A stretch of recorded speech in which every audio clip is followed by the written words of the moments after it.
Cube Radio.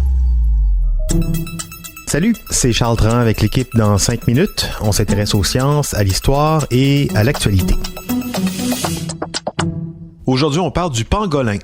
L'origine de la COVID-19 demeure toujours incertaine, mais on croit très fort probablement qu'elle provient d'une petite chauve-souris qui l'aurait transmise à un animal qui s'appelle le pangolin, qui lui l'aurait transmise aux humains.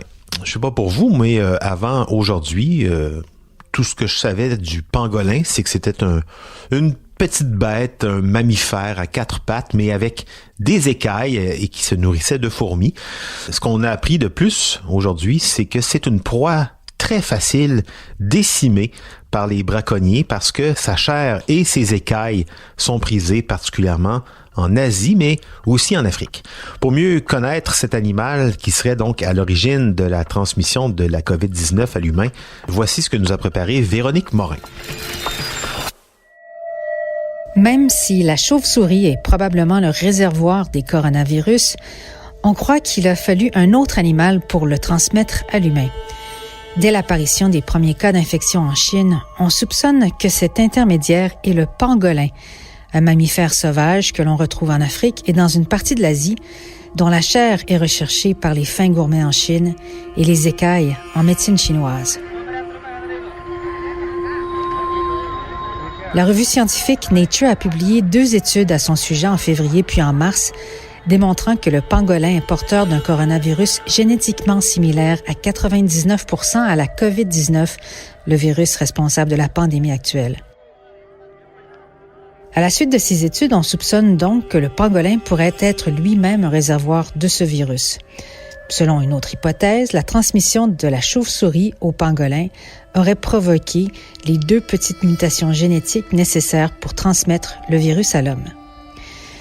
Ce constat pourrait rendre le pangolin pas très sympathique à nos yeux, surtout qu'on le décrit comme un gros artichaut à 4 pattes. Mais il mérite plutôt une réflexion et notre attention. D'abord, il faut savoir que, même s'il est sauvage, le pangolin est un animal très docile. Face aux prédateurs, il roule sa très longue queue autour de son corps. Son nom, pangolin, veut d'ailleurs dire enrouleur en malais. Ces écailles que l'on dépeint comme une armure dans des dessins animés comme les Pokémon sont à la fois sa plus grande protection, mais aussi sa plus grande faiblesse aux yeux de la médecine traditionnelle chinoise, qui les utilise abondamment dans sa pharmacopée. En Chine, manger du pangolin comme gibier est supposé soulager les rhumatismes, son sang favoriserait la circulation, sa bile soignerait la vue et diminuerait l'irascibilité, et ses écailles seraient utilisées en traitement contre le cancer. Dans son environnement, le pangolin est si docile que ses chasseurs n'ont qu'à se pencher pour le ramasser, non pour le cueillir. Il n'offre aucune résistance, il n'utilise même pas les grosses griffes de ses pattes avant pour se défendre, ni sa longue langue gluante qui peut atteindre 30 cm et qui lui sert à se nourrir de fourmis et de termites. Résultat, des millions de pangolins ont ainsi été menés à des marchés comme celui de Wuhan, où la pandémie aurait commencé. Selon le journal Le Monde, en 2016, plus de 3 tonnes d'écailles de pangolins sont saisies en Chine en provenance du Nigeria.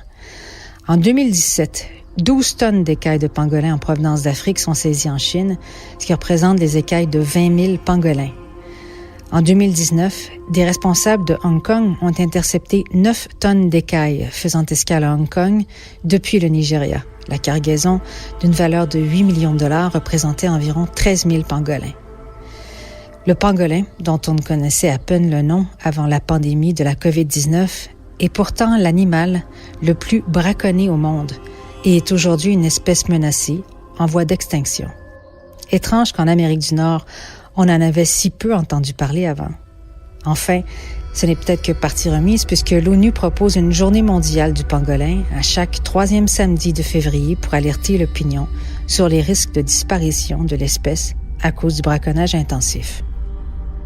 Ouais, et ce qui est triste dans tout ça, c'est que cet animal ne se reproduit vraiment pas facilement en captivité, donc des solutions d'élevage de pangolins pour des fins commerciales en Asie, c'est pas possible. C'est ce qui rend la situation de cet animal si complexe, c'est justement son braconnage intensif. Les naturalistes espèrent que cette crise aura au moins comme répercussion de protéger davantage cette espèce menacée. Merci beaucoup, Véronique Morin. C'était en 5 minutes.